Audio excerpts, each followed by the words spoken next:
for checking out the Sportsline Podcast on the CHCH and Parrot Media platforms. I'm Bubba O'Neill. Our first love, you know it, speaking and uncovering amazing sports stories that are in Southern Ontario, and in particular, the Golden Horseshoe, and always the best that we do have to offer. And folks, there are many examples. Today, a very unique conversation that's captured the local greatness of a superstar that's now referred to as the MVP. Now, when you drive through Hamilton, you're gonna know this is a basketball city, because this is your home and your time. Go out there and show the world who you really are. Yo, make sure you bring that thing home, you know what I mean? We're waiting, bro. We're waiting, broski. Bring the trophy to the H, you know what I mean? Get the job done. Wow. It's powerful. It's amazing. Yeah, it's special. What is amazing is that feature done by a TSN Hamilton guy. Matthew Dorman, really appreciate you coming in here. And first things first, I will tell you, I did not know you. I'd heard of your work, but saw this tease, not even the full-length feature. Right. And I was blown away at the essence of this report.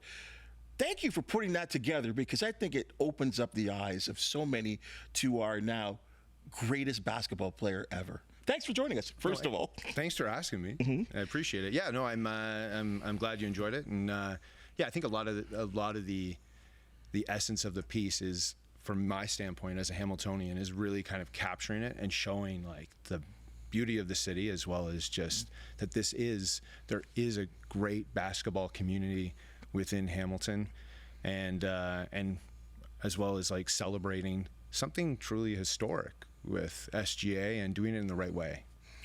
Did you ever, I mean, we all knew that there was an opportunity at SGA being one of the better basketball players in the NBA. Did you ever think that he would ascend to the greatness of where he's at right now? It's mind-blowing to me. It is. It's crazy. Like it's like when you think about it, it's like, what is it? 5 years in the league. It's like the meteoric rise. Like the changes from like getting traded on draft night, getting traded at the end of the first season, and then the incremental rise of like all-star, right? Scoring title, MVP. Like it's crazy to think, because when you think of Canadian basketball players, you're now thinking, okay, they're going to be pretty good. They're going to be good. But seeing this is just a whole other level. What did you learn by getting into the roots, which essentially is his roots? Right. Because this is what your piece sort of uncovers. What did you learn?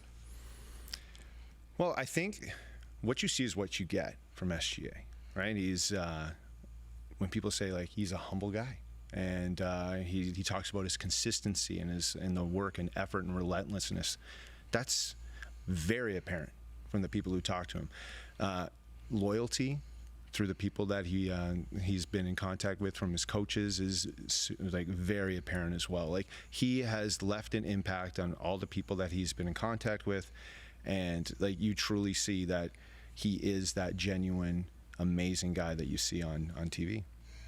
When you were speaking to many people that have been in his life for most of his life, right? Did you feel the pride? Oh, totally. Like, listen, everyone, for example, we went to SDM, and they made sure, like, we don't want to be, we've only a little claim to 1 year, so they wanted to preface with that. And I was like, but they had so much pride, and the kids are just like over the moon about it, right? Like, they played on the same courts as him.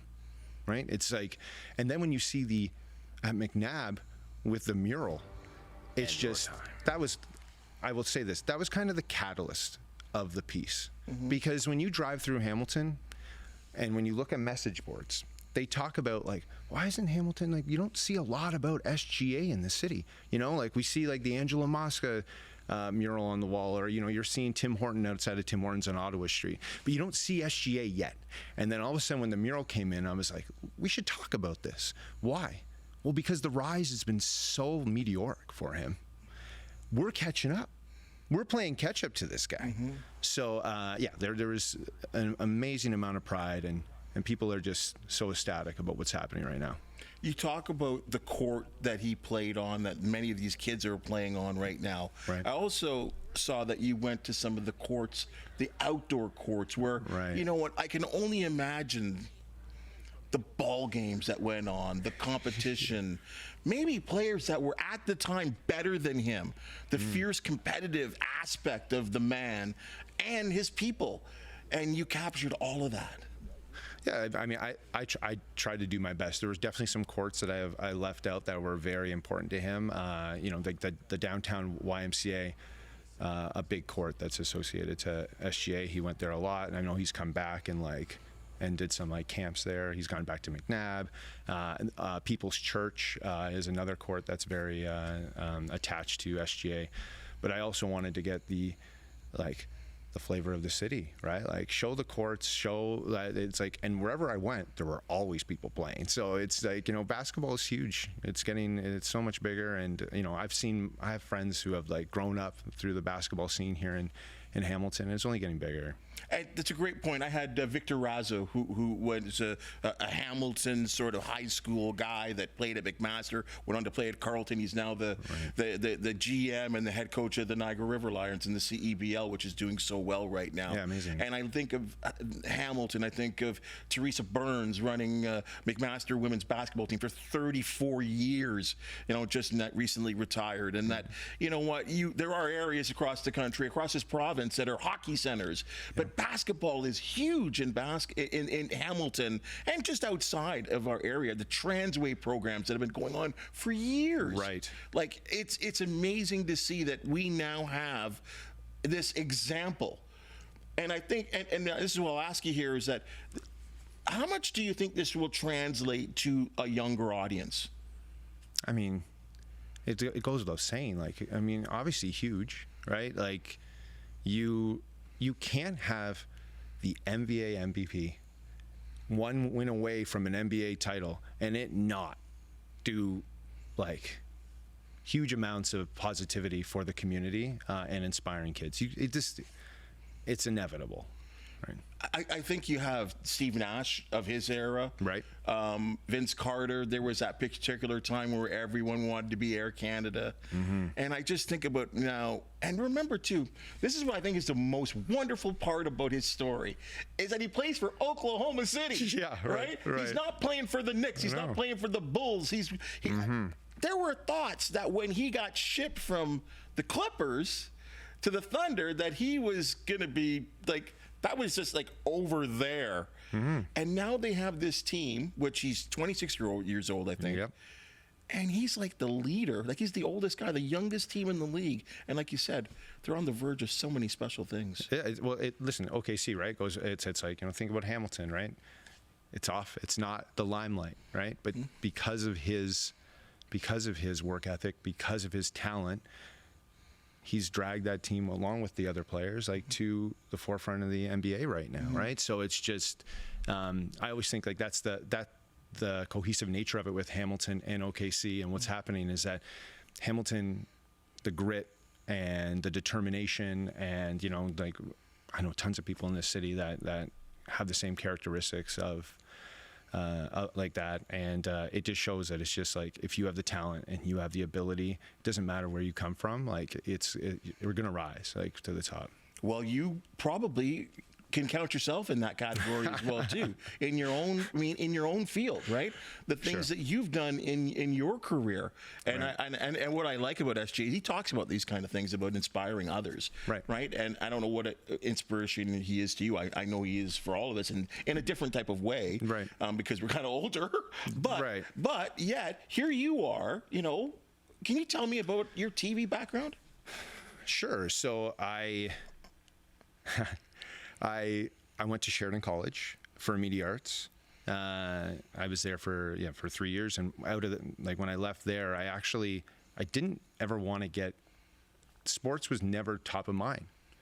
It started with I worked at the Royal Botanical Gardens as their video guy after I left for a year, and then through that I was like, okay, I can use this opportunity to build up a demo and see who takes me. So I applied to work for the Hamilton Tiger Cats.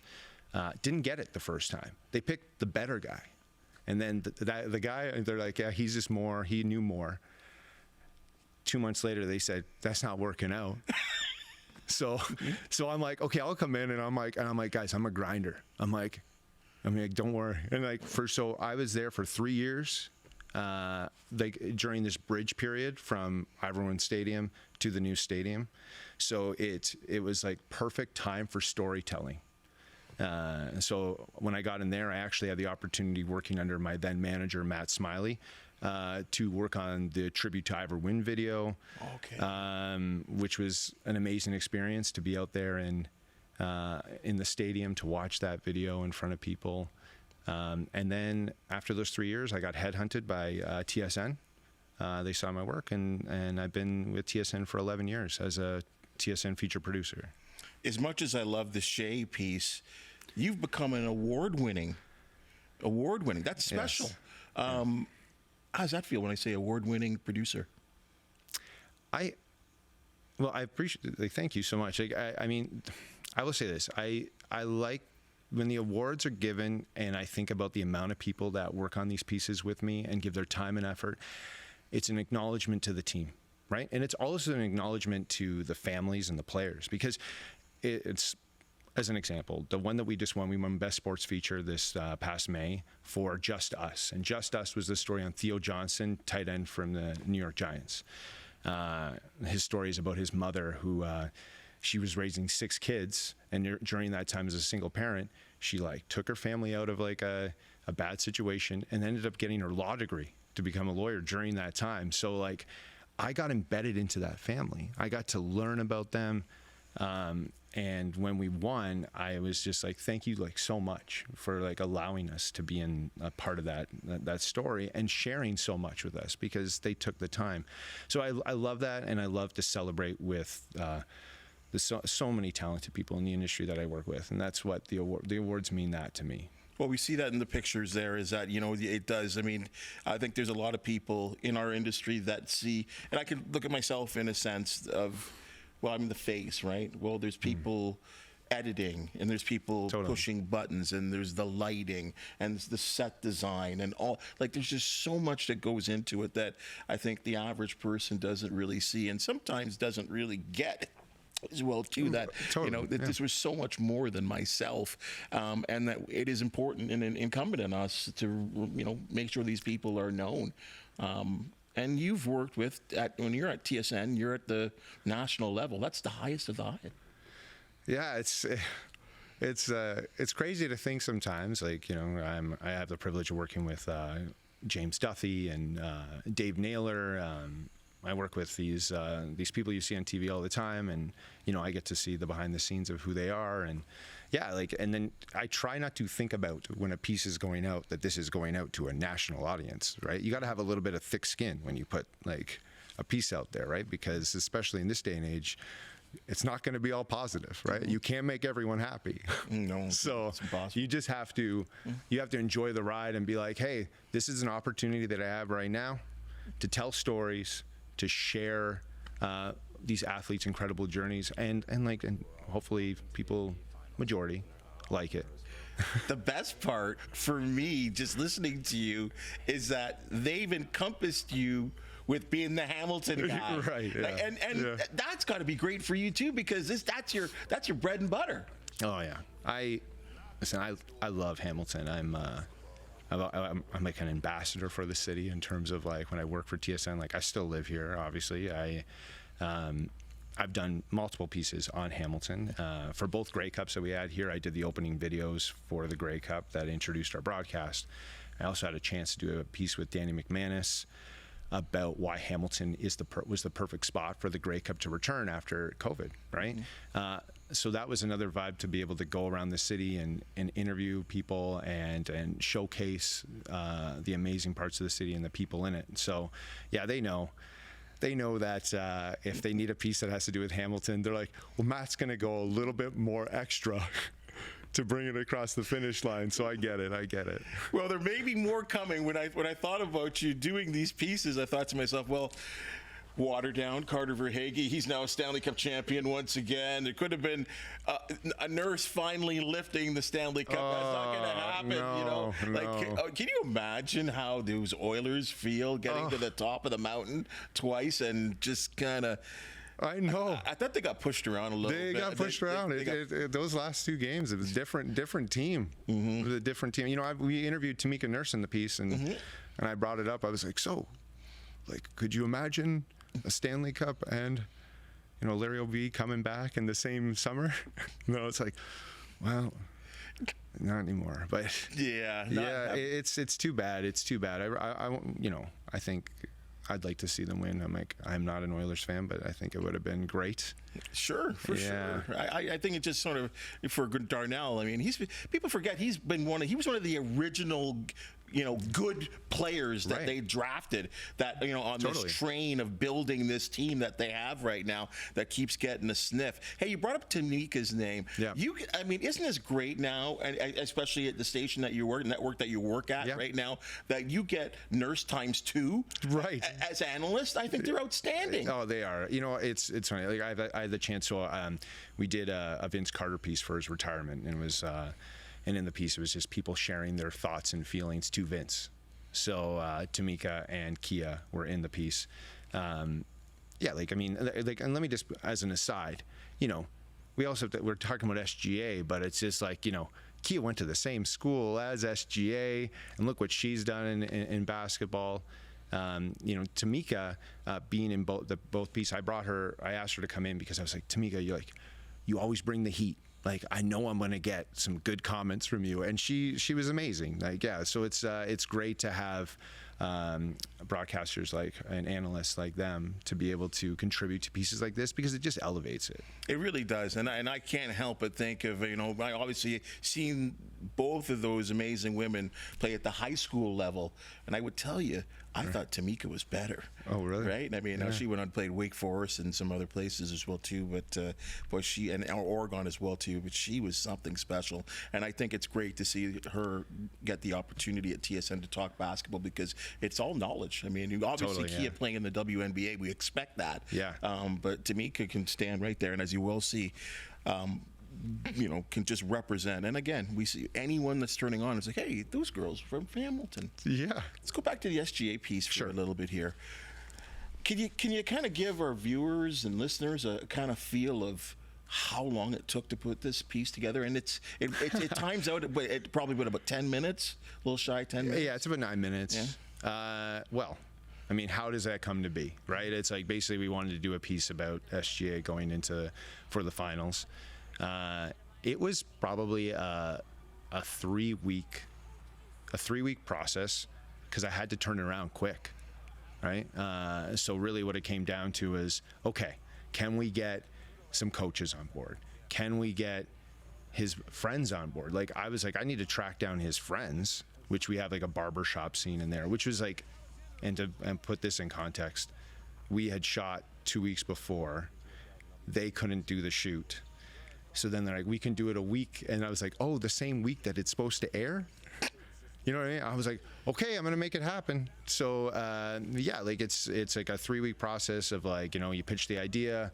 And then I definitely had a few sleepless nights last week, just grinding to get it to put it out. But yeah, this is very different because it's such a short process. And it's you know, you don't know what's going to happen. Like, are they, you know, game 4 when they came back, right? I'm like, okay, guys, like, we were supposed to air at that game, but we were like, okay, let's hold off for a minute and let's see what happens. Because if they lost, it has to air. It has to air the next game. The timing's all off. So it's like, that's the thing what you're dealing with at the NBA Finals. It's like, when does this work? And it's all dependent on what the team's doing. You're the only person that was happy about the 3-day breaks. Yeah, I was totally happy. It's driving me crazy. I'm like, my goodness, I'm just sorry. I can sleep again. How much was left on the cutting floor? This is what people don't understand. How many hours of film just doesn't even make it? Oh, well, I mean, like, each interview is like about, you know, you do like a 15-20 minute interview. Like, I mean, if you look in the piece, we kind of glazed over his going to the States, and because it was more about Hamilton and just who he is as a person, and getting to the NBA, and now what Hamiltonians feel about him. So yeah, like, I mean, we tried to get every person we interviewed that had a message for SGA in the piece, but that's not going to work. So it's like sometimes you're getting a couple words in from each person, right? But yeah, like, I mean, I think I've used a lot, you know. My cameraman was like, Matt, we shot a lot today, and I said, don't worry, I'm going to use most of it, right? Like, because yeah, like, it's, I also think of like the guys that put their effort into this is like, I'm going to try to do as much as I can. Now, if I could have done it longer, I might have done certain things different. And we got SGA very late in the game, the night before we were supposed to finish it. So the fact that we got him watching some messages from people and giving a message to the camera was massive. But we probably would have done more if we had more time with him, right? His reaction, so good. Wow, so good. Like, so true, so true. Not an ounce of fake. Just genuinely impressed, seemingly humbled by the whole thing. Yep. Almost felt like, now that we've seen him cry. You see him cry. That there almost was a little bit of that it brought him all back, and that's what's so genuine about the man. Yeah, I loved it. I mean, when we got it in, Mark Utley, who's my cameraman, he had gone down. I was working on it remotely because I was in the middle of the edit. And when I got it back, I'm like, perfect. This is great. Because it's just like, yeah, it's a great message to that he gave. It's to the point. But it came across so genuine. And, you know, you think about this. This was, when he did that, it was before Game 4. It was before, like, so they're down 2-1, and he was still in that mindset, not phased, and still gives that message, takes the time for us, and then goes off and pulls off that those 15 points or whatever in the last fourth quarter. Well, I mean, there were so many American media in there. I know Michael Grange. There's one from TSN. I think Javon's down there for TSN. And, yes. And Michael Grange for Sportsnet. So there's just not a lot of Canadian media there in these NBA Finals games. And the NBA controls everything, as we know, in terms of the media and who's in that media room. Yeah. I'm really looking forward to it, especially win or not, right? I hope he, and I'm talking about Shai, has an idea of what's on his shoulders. And I don't mean this in a pressure way, of the people that are cheering for him, that want this to happen for him so badly. And your piece gives that a little piece there where he kind of sees, like, wow, like, not I'm important, but like I'm inspiring people. Yeah. And like people right now genuinely, maybe people that wouldn't normally, I can tell you in this newsroom, people that would not normally be watching basketball this time of the year when there's so many other things to do. I mean, some of them are in baseball mode. They're watching the NBA Finals and to see if this actually happens. Right. Yeah. It's, I mean, I think he knows. I think one of the things is, like, he doesn't care about the attention. One of the lines is, he doesn't care about the attention, but he commands it.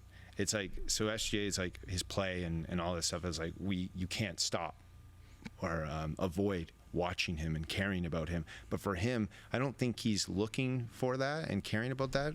But I will say this, is he doesn't care about the accolades. He likes to come home and, you know, the camps that he does in McNabb, like, that's the most important part. So he knows how this will resonate. And I know he appreciates it and knows he's doing a good job. I mean, I think, listen, we didn't get a chance to interview his parents, but, you know, you look at, there's been a few interviews out lately of his dad talking. His dad is talking. But his dad is you can tell, like, just in terms of the humble nature of that, like, he loves his son, but you know he's been brought up right. Right? You can, so he knows what he's doing for kids. There's no doubt about that. And Shai's talked about that a number of times, even not just recently, even in the past, about my parents, the ruls. His mom gave him the rules. Mom doesn't mess around in our household, right? And this is, and coming from West Indian parents, there are rules. But I think in the end, they benefit you. I'll ask you this one final question about the piece. Sure. Favorite part? I liked my favorite part was when his buddies started taking claim to one of his side steps. It was because it was perfect. It was a real moment. It's my favorite part. Yeah, right. It's so good because you know what, his buddies were the glue of the piece, right? They were the connection to him, and it was real. Right, that's how they felt, and it was fun, and yeah, I loved it. It was good because he showed the sidestep, and he goes, "He learned that from me. Yeah, so that's good. my move." Yeah, so good. One in a barbershop chair, one in the NBA Finals. Yeah, right? he admitted it, right? He's like, because he made that team at STM, and he's like, but now he's like, I didn't get cut, but now I'm cutting hair. Yeah. Life is crazy. It's crazy. Well, let's hope that there is a championship. The Larry O.B. ends up in Hamilton. You for sure will have another piece to feature to be cutting. Yeah, it could happen. You know, maybe we'll. I already know there's going to be this big civic celebration. Yes. That they're just waiting on here in Hamilton City Hall, where people will get to enjoy this and actually maybe visually see the man. But yeah, the MVP trophy and the Larry O.B., boy, seeing both of those here in Hamilton are just mind-blowing to me. Crazy. I really appreciate what you've done. I really thank you for coming in and sharing, your thoughts about your work and your piece, and continued success, my friend. You're doing some great work, and I'm really looking forward to your next piece. Oh, thank you so much for having me, and I appreciate all this. It was a great conversation. All right. Thanks for coming in. Yeah, thank you. All right. That's the Sportsline Podcast for the day. And yes, we love talking sports, especially local people that are passionate. If you do know of an athlete, team, or event that deserves a spotlight, we certainly do want to hear from you. Please hit that thumbs up, like, and share button, and be sure to subscribe because you'll always get the latest and greatest edition. For the outstanding people behind the scenes, we talked about that make the Sportsline Podcast possible. I thank you. I appreciate you. And we'll see you tomorrow.